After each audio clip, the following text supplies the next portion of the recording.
in joining our bands this afternoon. We've got Lola Amor. Sorry guys, I know it's late. Please join me on stage. I'm sorry, I'm gonna have to cut your lunch short. Please find your spot up here. Thank you, thank you. Sorry. No. I should be the one saying sorry. There you go. You can sit anywhere you want. And now, let's welcome Over October.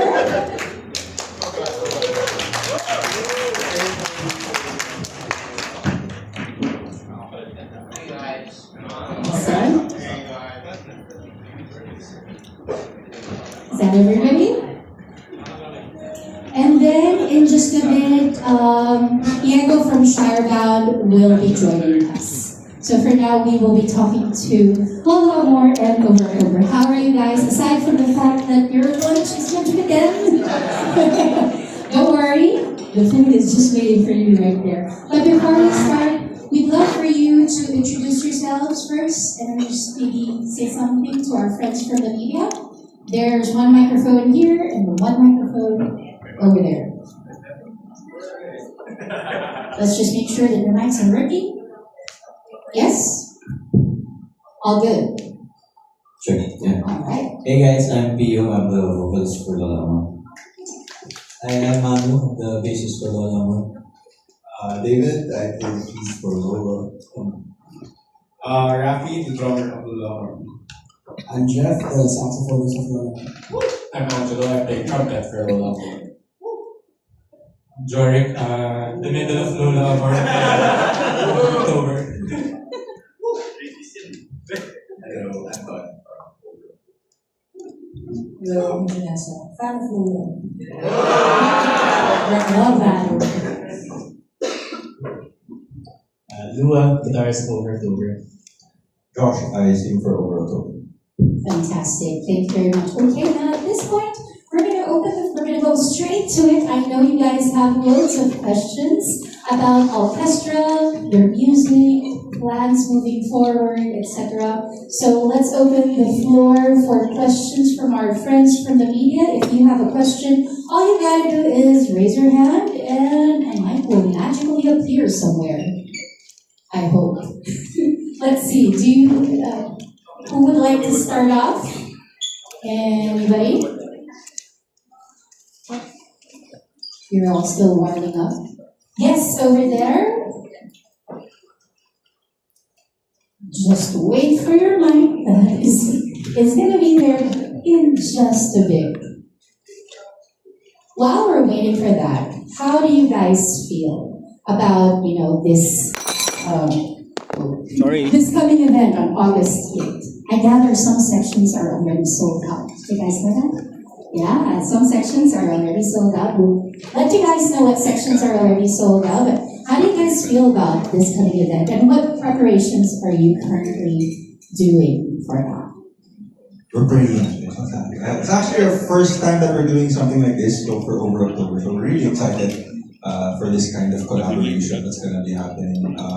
And yeah, we are as excited as the people that are planning to watch to see the outcome as well, because we have no idea what's going to happen so far. Yeah. We're very excited to be working with Sir Ronald again. We worked with him in the pandemic when he apat sila yung session for our show sa Beta. So we're excited to work with him again. And second time namin working with a orchestra, so excited for that again. Awesome. How about Over October? Have you guys ever worked with an orchestra or Sir Ronald Tomas? No, so it's the first time for you It'll guys. be our as first well. time to work with Sir Ronald and also with an orchestra. That's gonna be an absolute treat. Yeah. I just saw him last Saturday. Amazing. Okay, Lee. Yes, you have a microphone. Hi everyone, so my name is Ans on behalf of the Palawander. So my question is for both bands. I guess the most common question to ask is what can fans expect from you in a collaboration like this? And for Over October, I have a separate question. So I know for a fact, the reason behind the band, Lola Amor, I just wanted to know why you named your band Over October. So I was just curious about that. That's it. Thank you. So first question first, what the fans will expect. Like I said kanina, honestly, I don't know also. Like from Over October side, since it's the first time that we're collaborating with an orchestra in Sarawak, so we are also not sure what to expect, but I'm sure we will give the best that we can and make sure that whoever comes to watch the show will have an experience. We'll be playing a couple of songs with the orchestra, so I don't know if we're allowed to mention them yet, not yet, okay, but then yeah, they can expect some special numbers with Over October songs and an orchestra. When it comes to the name, Over October, the reason why we're named Over October is because Lua and I are actually the people are the two that decided to start the band back when we were in university and college. And we were trying to think of what we had in common, other than the fact that both our first names are Joshua. So, pangit naman Joshua and Joshua. So isip namin, ano ba yung mga similar sa amin? And then October came up, and then kasi birthday niya is in October, mine as well. And we were like, October na lang. Sober October, di pwede. Dapat PG. Over October. And then, okay, pwede na yun. And then, that's how it happened. Thank you. So what do we expect? What can the fans expect? Well, even more people on stage. But usually, punong-puno na yung tunog namin, but so we would really expect na you can still add more. But working with an orchestra for the second time, we're very excited to see how our songs can be translated into this orchestral setup. Some of our songs you can imagine it with that setup, but some of them you can't. So I'm kind of excited also to see how that goes. For fans who haven't bought tickets yet, I just have to say that watching an orchestra live is so different. You really have to see it live because there's so many musicians playing the same thing, and then it's like the sound is so huge, it's so different. It doesn't translate as well on video. You have to be there. So buy the tickets. It's really an experience, right? It's experience for all senses, I feel. Have you guys ever, I'm going to change that. I don't know if you guys are allowed to say just yet or reveal it just yet. Can we expect that all three bands are together on stage? Because you mentioned there's going to be a lot of people on stage, right? Is that a secret? Is that a top secret that people have to watch and see? Or is that something that you guys can already reveal? It's a secret. It's a secret. Go and watch to see. So you really have to watch it to see if all three bands are going to be on stage together collaborating with the orchestra as well. Next question, please. Yes, over here, please. Hi, I'm Juanita Rosario from Bandera Empire. So my question is, each band has a distinct sound. So, ano yung naging common thread nyo para maging fit kayo sa isang concert?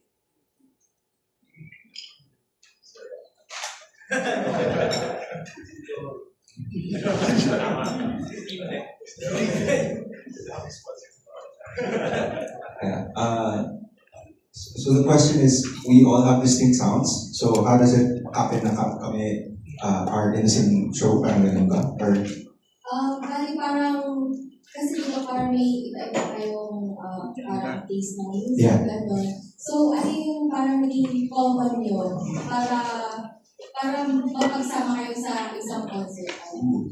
I think that's the nice thing about it. It's the fact na iba-iba yung tunog namin. So it'll make the show more complex in that sense, na hindi siya always the same per band that will be performing. So that's an exciting part. At the same time, I think what we all have in common is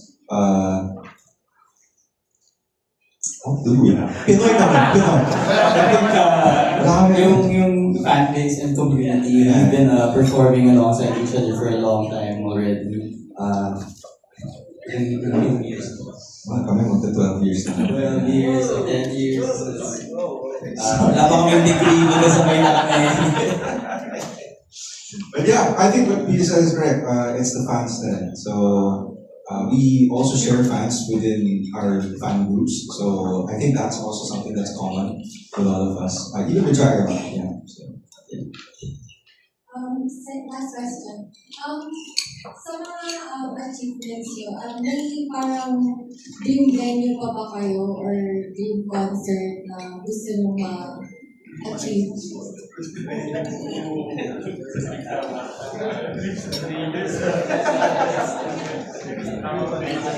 But I like that answer. You guys should say that on the mic. The owners will be so happy. Route 196 daw. Yes. Doon kami nagsimula, Route 196. That's an achievable dream now. Let's stay in our dreams.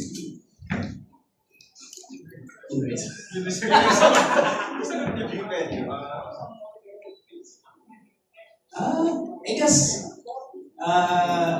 for like more of the solo stuff, the mainstream arenas in the Philippines, syempre,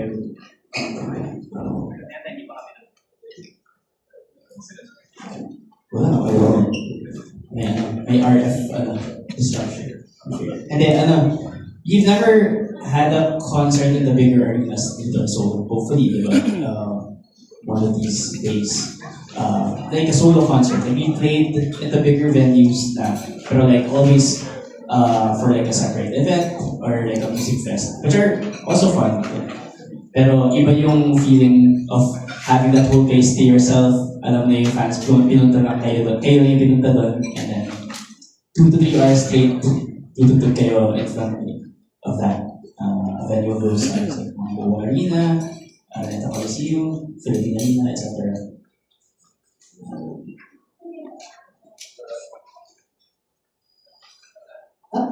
Microphone, please. Yeah. For us, aside from orchestra,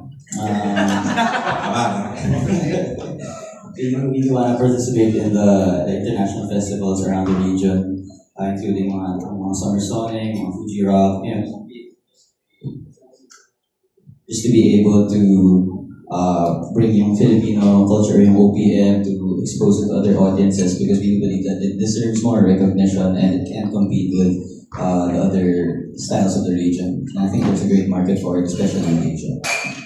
I'll follow up on that. Like, if you guys were ever invited to like an international music festival, who do you feel would be your dream lineup alongside you guys? Charbel. So the whole orchestra lineup. Sir Rona,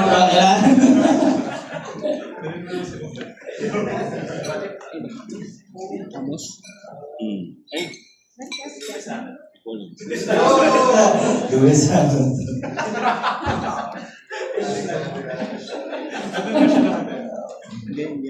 You guys should Bruno have Mars. microphones because you guys have all such great questions. And I'm the only one, I think, who's hearing all these awesome answers. Anybody? Anderson Paak. Oh, yes, Anderson. That's good. I'd love to see that. Bruno Mars is one. Bruno Mars, okay.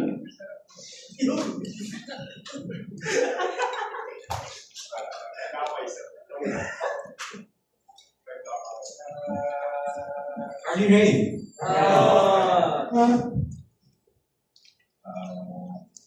Coldplay. Okay. Events.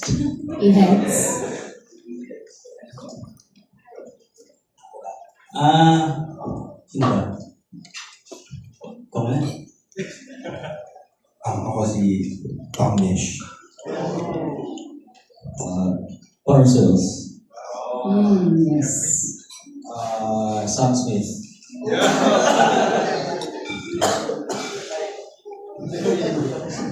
Paramore. Ako Zed.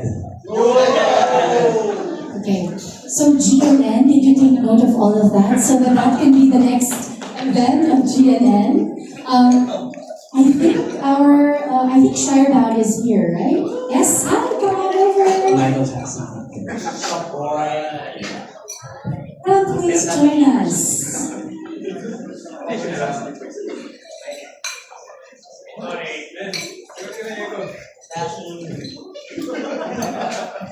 Just to start off, please introduce yourself and maybe you'd like to say something to our friends from the media.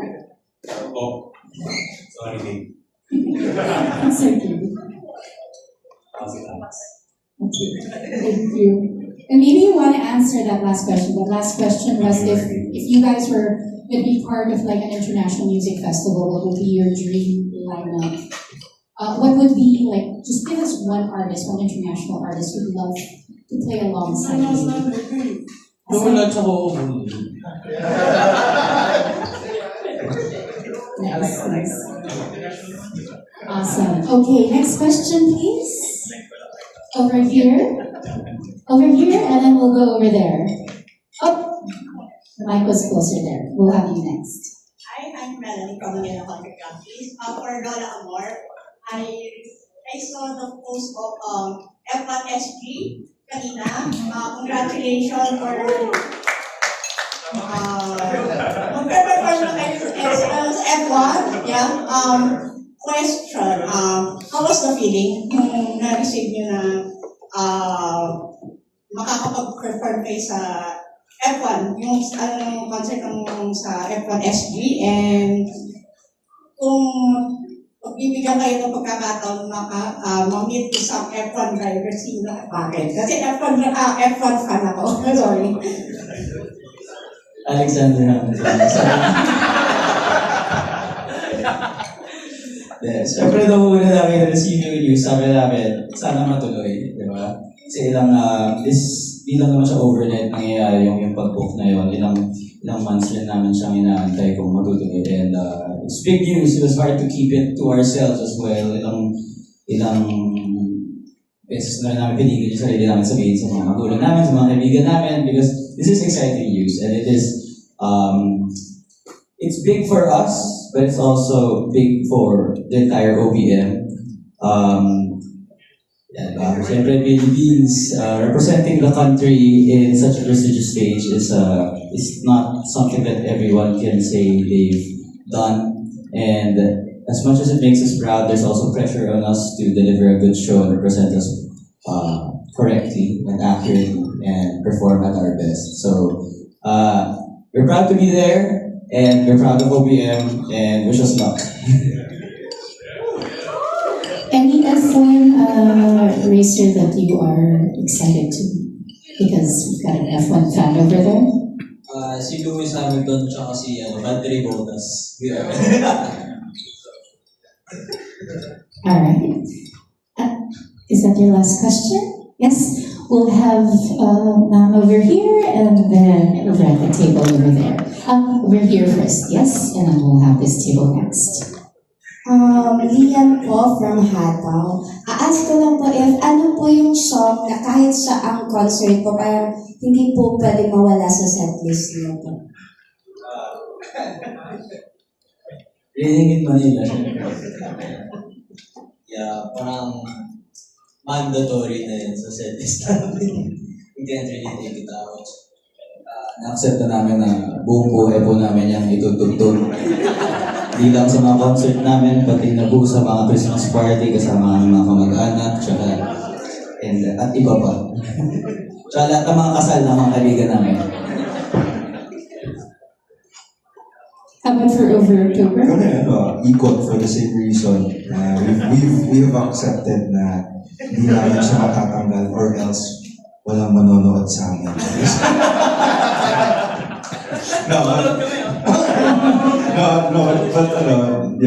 Syempre, people, honestly, it's also very fun to perform, so it's not a bad thing for us. It would have sucked if it was a song that we didn't like to perform. So we have a lot of fun performing that song on stage. And yeah, I think that's the answer for everyone in the group. Paling tulog siguro sa pag-10 years old na siya.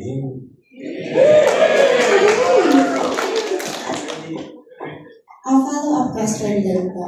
Meron naman po kayong new song na doon pa lang po mapapakinggan ng mga fans. Is there a new song that fans can expect and you're gonna play for the first time on August 8th? Secret pa din. Kami walang bagong kanta, pero there will be a lot of new experiences at that show. Yeah, and it's not just the fact that we're playing with an orchestra. Yeah, let's just put it at that. But for you guys?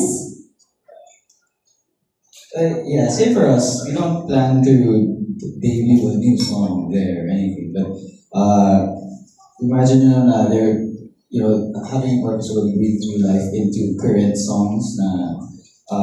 The rearrangement should it should change like how the song will feel. And, pag may mga bagong and we plan to record our set for our own, happiness. So I'll post on content. Let's see. Challenge ako kung sa tanong gusto nyo ba bagong song. Pag second song nyo na ito, pwede naman bagong song. Dami na bagong pwede. So pwede. May chance. Pero kung hindi na yun mangyari, kung surprise for sure. Bago kayo tinititawa natin sa tayo na. Pwede ka. Okay. Yes, over there. Hello, ako si Rain from Simple Village. So yung tanong ko for sa inyong lahat ng banda, mas more of sa proseso. So paano nyo na-incorporate or na-integrate yung pagka-Filipino nyo sa inyong songwriting? Hindi sa atin lang, hindi sa Oo, palagay ko lang. Dapat na ako yung nagsusulat na. Kahit na inisin ko pa yan. Halo yun sa karanasan ko bilang Pilipino. Kung makakatanggal mo.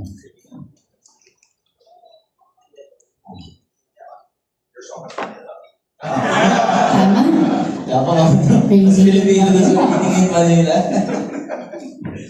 But yes, I think for us writing specifically about Filipino experiences, tama nga si Shire about na the fact that Filipino maybe write about our experiences in our own lives, which should be uniquely Filipino in its own way. Kahit yung vocabulary, most recent song na lambing, parang naman talaga direct translation yan sa English. It's something that you can, pag i-translate mo, you can relate to it if kaya hindi ka Pilipino, tapos pag Google Translate mo yun. May gets mo naman, but you will never understand it the way a Filipino will understand that feeling. I think ganun din. Hindi naman talaga siya, ako personally, hindi ko na siya inibig when we write songs kasi para bang default na yun sa pagsusulat namin. Pero I think, kaya nga nasabi ng Lola na yung may certain experiences na mas nalaman, mabigat pag in Filipino mo kwento, kumbaga. Kahit sa mga songs namin, di ba, lagi lang sinasabi na yung parang may nakita akong nag-post na online na nothing beats yearning in Filipino, parang gano'n yung thought. So yun, yung, di ba, parang walang mas malalim na word to capture that feeling than the word namumulila, for example. So yun,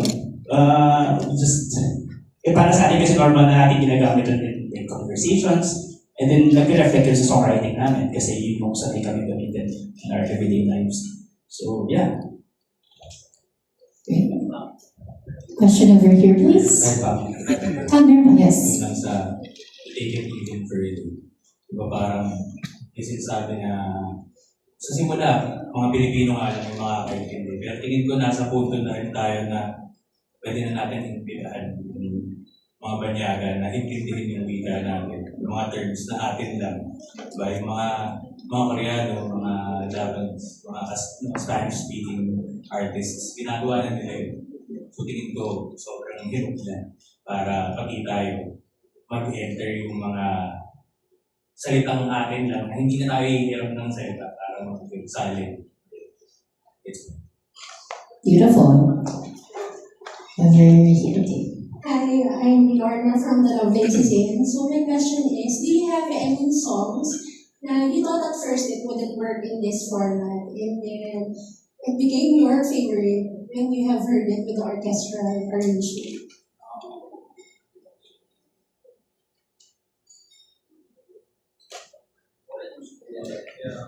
Kami na-try namin yung Fallen. Fallen was nice.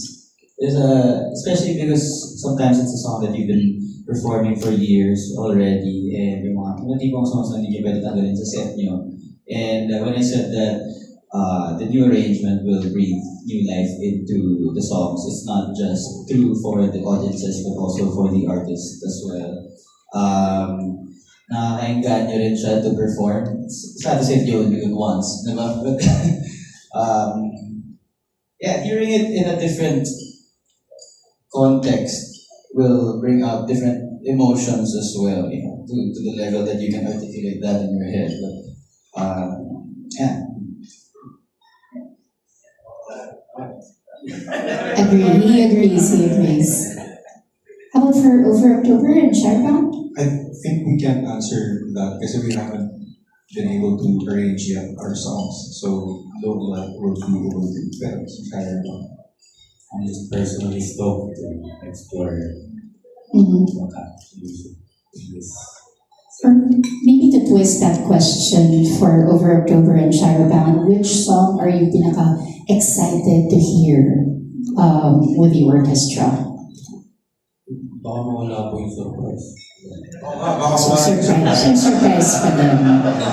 So again, they're giving us so many reasons to make sure that we're there on August 8th. Right?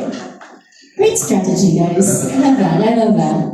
Do you have any plans of recording, like any creative possibilities about this project in the future?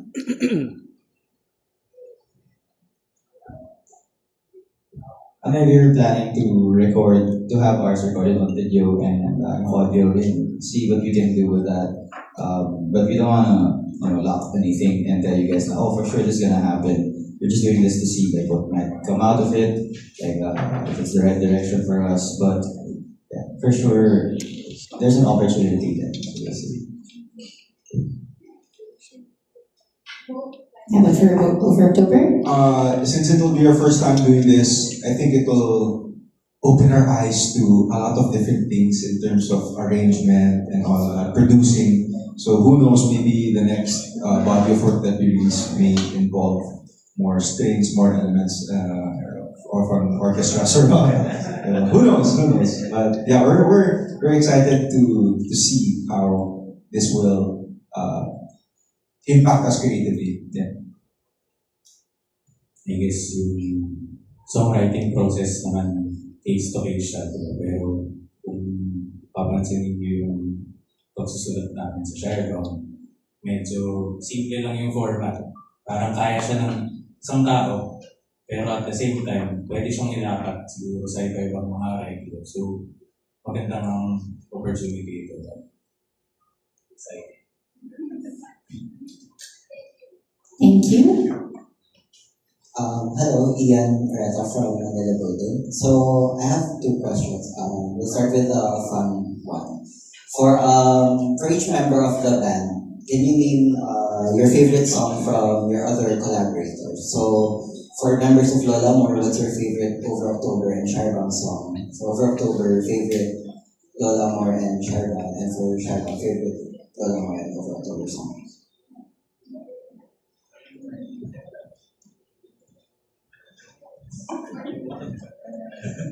Check ko lang kung tama yung title. Never Stop. Siyempre, Waltz ng Shire Band. I think even though it's 10 years old, di niya alam na 10 years ko na siya pinapakinggan since I was in college. Found it on SoundCloud and listening to it since then. Each member, Yeah, whoever wants to answer, yeah. Mr. Sun, and also Waltz. So, with songs now in your place. Mine's Begin and Waltz. Same as Did Waltz. Copy paste. Actually, same. mine is Dahan from Overpool. And Waltz kasi paulit-ulit yung Oxford niya na Waltz sa rap culture niya. How about for October? Pwede ba? And Waltz. Ako, Waltz sa kadahan-dahan.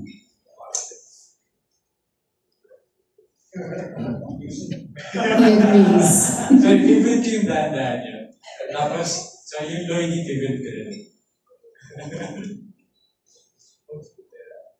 Ako, fond na Waltz. Share about once that I push a first everything with a performance I do performance sobrang ganda ng dance ng video. And so, training in Manila for anything. So, ganda ng writing. Nice early job. So, favorite ko dito. Tapos, sakto kakarinig ko lang din papunta dito ng forwarding. Favorite ng nanay ko rin. Thank you, Mami. Alright. Alright, so on a more serious note, with this week there was a big trend on discussions regarding AI and generative AI in music. So with a concert like this, wherein will not only be able to see you guys live together, we'll also be seeing you live with an orchestra. So how important are live performances like this in the case of anti-AI music? Somebody wants to answer. There you go. First of all, fuck AI. Especially generative AI. Para sa akin naman kasi ninanakaw lang din ako ng may existing music that human beings already made. For me, it's no different from stealing. And then, on your next question about live shows, I think more than ever, kailangan natin ng live shows, physical art. When nakita ko, I don't know if this is true or not, some post about kids or yung mga teenagers and woodworking, welding, so they can quote-unquote AI-proof their jobs. So, and you can see like kids going back to analog, CDs, vinyl, cassette tapes. I think that speaks to yung importance of something physical to combat kung ano yung mga sa digital world right now. Yeah, that's so true. The biggest listeners though right now of radio is Gen Z and Alpha. So radio is alive, which is good for us. Would anybody want to answer that? Yung live performances, meron siyang, nakaka-capture siya ng moments na hindi pwede mabili ng robot. Or pwede naman din, pero try natin silang lamakan. Pinapakita natin na yung human touch ay superior.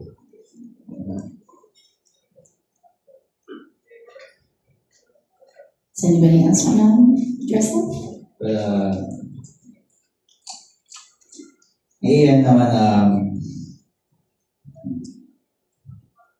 I guess the importance of live, when seeing someone perform live. Because in an age where everyone has access to AI, everyone has access to shortcut everything, I worry about the future of music where when everything is given to you on a silver platter in the form of AI, what incentive do you have to become at your very best when someone else can give you, when you can ask AI for the very best? Diba? And when art is something Alam mo yung saying na science is what keeps the human race surviving, but art is what keeps the humanity alive. How will you keep humanity alive when the soul is gone and everything is about AI, everything is served to you, and no one can no longer perform like how we used to. So it's important to have all these opportunities to see music live, to see the art alive, instead of just existing in a digital space. And once again, from a fan experience, nothing beats watching it and hearing it live, especially an orchestra where all the instruments are acoustic. The sound is in the air and it goes straight into your ears. It's a different experience. So buy the tickets. You have to watch it live. And yeah, I think now more than ever, live is the best medium for artists to expose yourself to everyone. Yung collab namin ng Tubero, that AI can replicate that. Yeah. So yeah. No, to add lang rin, I think for us naman, as the musicians who will be on that stage, iba rin yung, I guess, sana makarelate yung mga tao dito, pero iba pa rin yung process of doing the thing na gusto mong gawin, di ba? Na kaysa i-feed lang sa'yo yun with the results that you wanted. Iba yung ako excited ako sa making process namin when we arrange the songs together with the orchestra. I don't think magagawa ko yun with AI.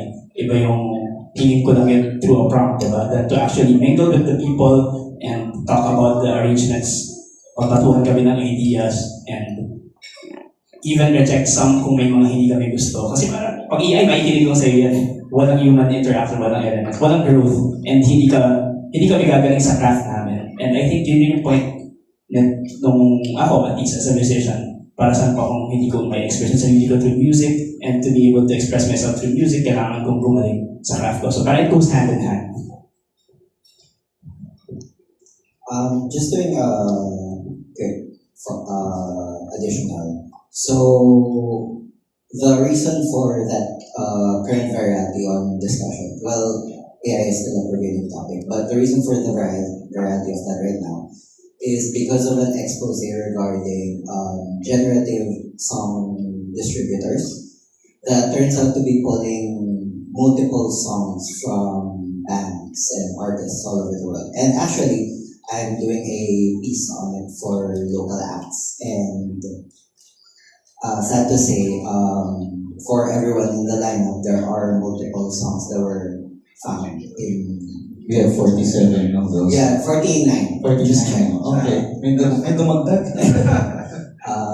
So in discovery of that, what's your take on the generative AI essentially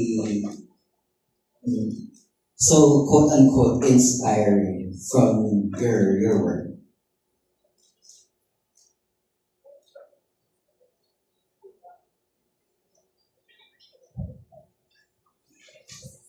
It's pretty clear. But I think it's pretty clear that our sentiments towards AI and how it's harmful to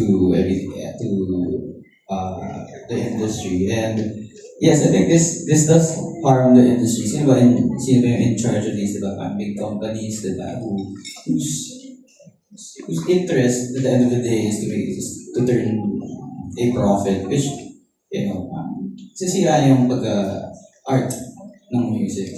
And what happens if you keep going down this way? I think things have to change. People have to band together, not just musicians, not just artists, people in the industry. You need good people in the industry.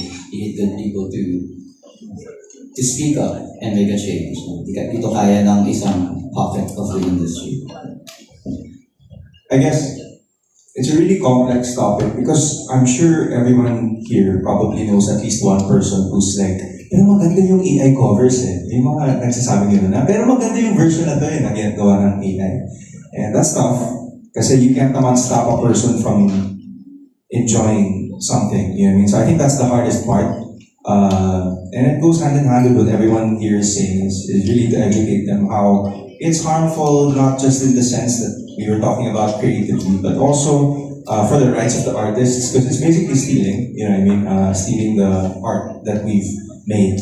And going back to your first question about how we can combat this is, other than the legal side of things, which is basically lawsuits and all of that, it's just to continue to create as well. And I think this event, Orchestra, is one of the greatest examples of that.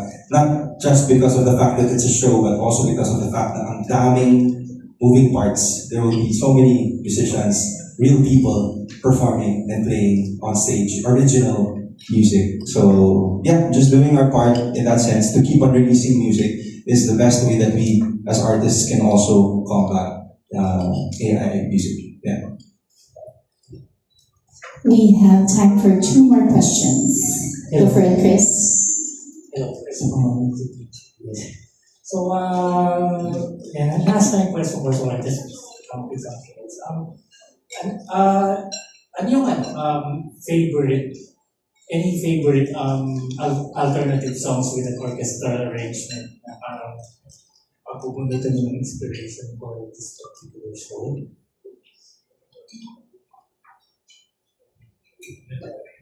And my favorite of all time would be Leanne House and her collaboration with the UBC Orchestra.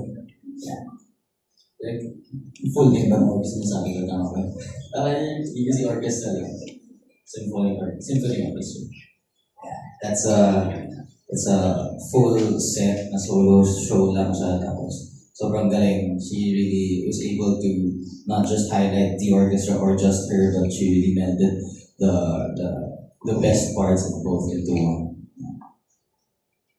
How about for Roberto? Di ba may, set season? Yung clarity ata na may orchestra.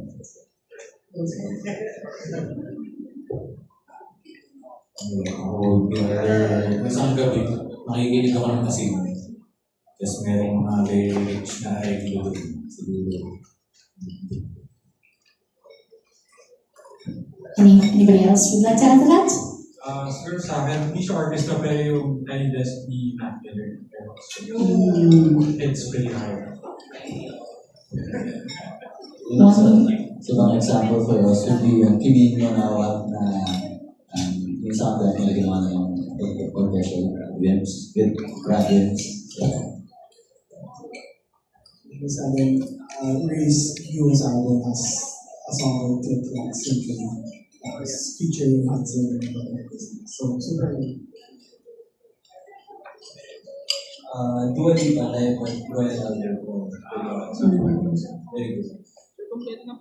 Another one is a half Japanese artist named Umi, who has an EP for Something Reimagined. Tapos she does this whole EP, her past songs, with just with an orchestra, without any electronic instruments, just and without even any tuning on her voice. So, Alam niyo eh. Unholy by Sam Smith, my orchestra. It's crazy. It's really happy. Also, One last question.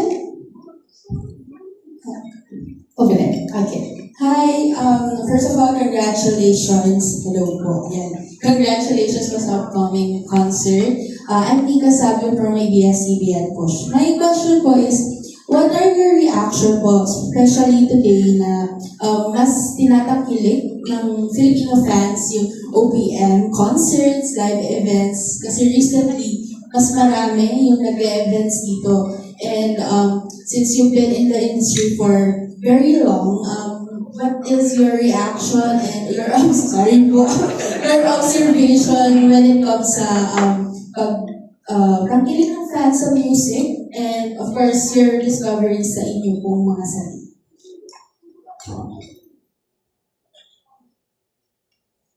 I mean, di naman natin pwedeng sabihin na it's all good. There's some pros and cons.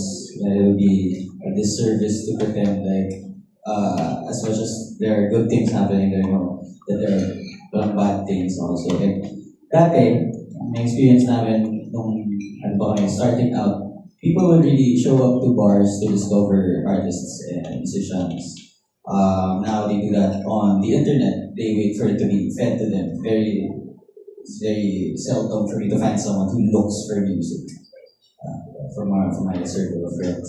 But then there's also a lot of stuff that's happening now. It's good. People are the taste is diverse now. Every genre, there's someone someone from every single genre in OBM. So yun, ganun.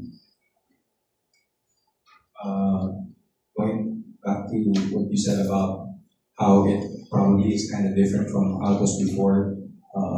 Like what you said before, people would go to bars, but now like you have more OPM acts having shows in bigger venues. Museum, Frontier Theater, Araneta, even the Philippine Arena, and sold out shows, So it's really nice to see.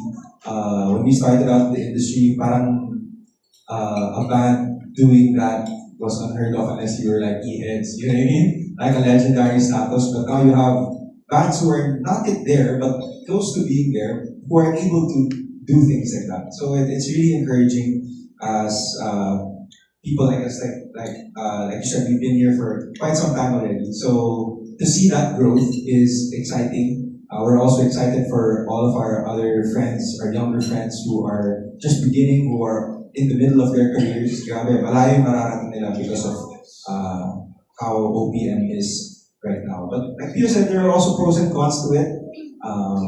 But yeah, we're just happy for how it is right now, and we're happy we get to be a part of a show like this as well. Yeah.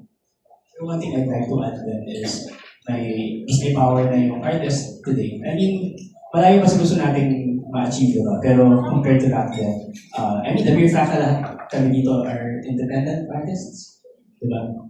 Tapos, diba? Tapos mag-concert kami na ganito. Back then, medyo unheard of to have a concert kung independent artist ka. Wala funding. Kasi nga, hindi natin sure. And to get the funding, you have to get sponsored. And ang hirap mag-pitch sa sponsors or sa labels, for example, if hindi ka sure kung makakapagbenta ka ng tickets. Pero ngayon, kita natin na mas nakakikip na ng fans yung mga ganito. Lalo na ngayon, yung mga live experiences na yun mas importante because of the rest of the year, diba? Meron, and on like a larger scale, there's more work for musicians nowadays, be it for like original bands, like bands who perform their originals or even yung mga that perform on covers. So yeah.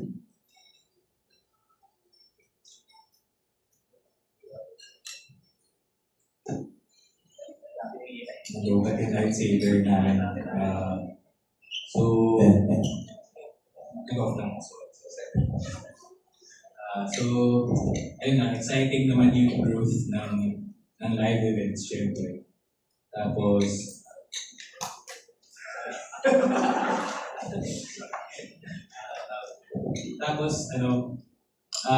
siguro, para lang matangin yung mga previous questions din, kasama na dun yung siguro way ng pag-unplug ng mga tao from the matrix. Yung mga tao sa pitfalls ng weekend. Tapos, yun nga, kung maraming ang cons sa music eksena, siguro opportunity yun para nandun tayo as tayong artist na i-ride yung momentum at itulak lalo yung eksena, yung kulto.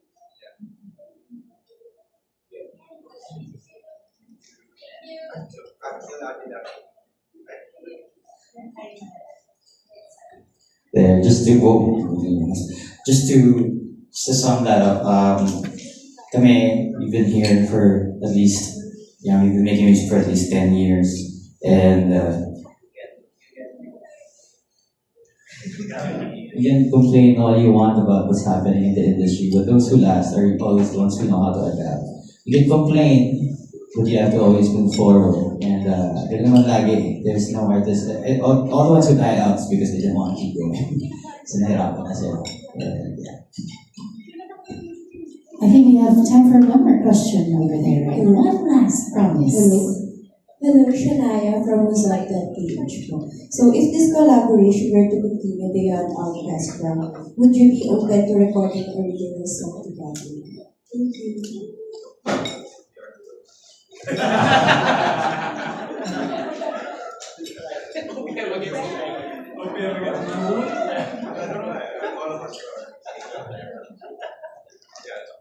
to clarify, did you mean like an original song na ito, everyone you see on stage? We are the world now. Why not? That would be really fun. But first of all, that would be, if kung ma-achieve man yun, sobrang hirap nun. Yeah, sobrang galing namin ito nagawa namin. Diba? But that's a very difficult undertaking. But of course, we're very, speaking for Lola, we're very open to that. Yeah, we'll be game. It will be interesting output.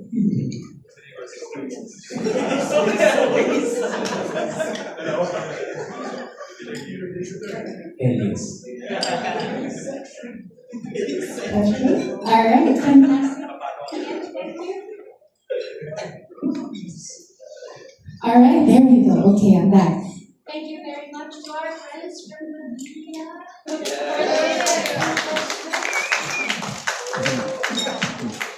There you go. Okay, now we want to ask